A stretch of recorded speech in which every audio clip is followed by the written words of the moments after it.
नाशिकच्या चांदवड तालुक्यातील सोग्रस फाट्यावर 13 शाळकरी विद्यार्थ्यांना भरधाव वाहनाने चिरडलेला आहे। 13 जखमी विद्यार्थ्यांवर सध्या नाशिकमध्ये रुग्णालयामध्ये उपचार सुरू आहेत। या उपचारादरम्यान एका विद्यार्थ्याचा मृत्यू झालाय। मृतांच्या कुटुंबियांना 4 लाख रुपयांची मदत केली जाणार असल्याचं मुख्यमंत्र्यांनी जाहीर केलंय। तर जखमी विद्यार्थ्यांचा उपचार शासकीय खर्चातून केला जाणार असल्याची सुद्धा त्यांनी माहिती दिली आहे। भरधाव वाहनाने विद्यार्थ्यांना धडक दिलेली आहे। यामध्ये एकाचा मृत्यू झालेला आहे आणि 13 विद्यार्थी जखमी झालेले आहेत। नाशिकच्या सोग्रस फाट्यावरील ही घटना आहे।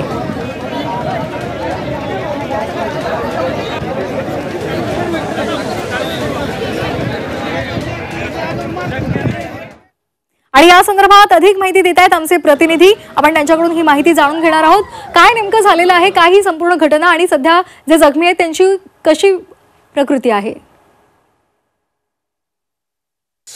हो, खरं ही दुर्दैवी घटना होती खरे तर चांदवडची। काल नाशिकच्या चांदवडमध्ये सोग्रस फाट्यावर जो छोटा हत्ती पिकअप वाहनाने 12 ते 13 शाळकरी मुलांना चिरडलं, ही तर खरंच हृदयद्रावक घटना म्हणावी लागेल। कारण की जी शाळकरी मुलं घरी जाण्याच्या प्रतीक्षेत उभी होती रस्त्याच्या कडेला आणि ह्या छोटा हत्ती पिकअप चालकानं मद्यधुंद अवस्थेत असल्याची माहिती समोर आलेली आहे। आणि अशा अवस्थेमध्ये या शाळकरी मुलांना बेदरकारपणे वाहन चालवून चिरडलं, ही तर खरं दुःखदायक घटना झालेली आहे। या अपघातामध्ये 12 ते 13 मुलं ही जखमी झाली होती। यातील 4 जणांची प्रकृती अतिशय चिंताजनक होती। यातील एकाचं रात्री निधन झाल्यानंतर संतप्त झालेल्या पालकांनी सोग्रस फाट्यावर नाशिक मुंबई आग्रा जो मार्ग आहे तो रोखून धरला होता। सुमारे 2 ते 3 तास हा मार्ग रोखून धरला होता।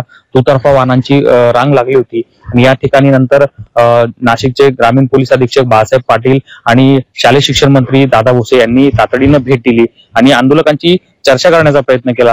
मात्र जोपर्यंत आरोपीला शिक्षा होत नाही, आम्हाला न्याय मिळत नाही, तोपर्यंत आम्ही इथून उठणार नाही। त्यानंतर शालेय शिक्षण मंत्री दादा भुसे यांनी मुख्यमंत्री देवेंद्र फडणवीस यांच्याशी फोनवरून चर्चा केली आणि मृतांच्या नातेवाईकाला 4 लाखांची मदत आणि जे जखमी आहेत त्यांचा उपचाराचा सर्व खर्च शासन करणार अशी ग्वाही दिली।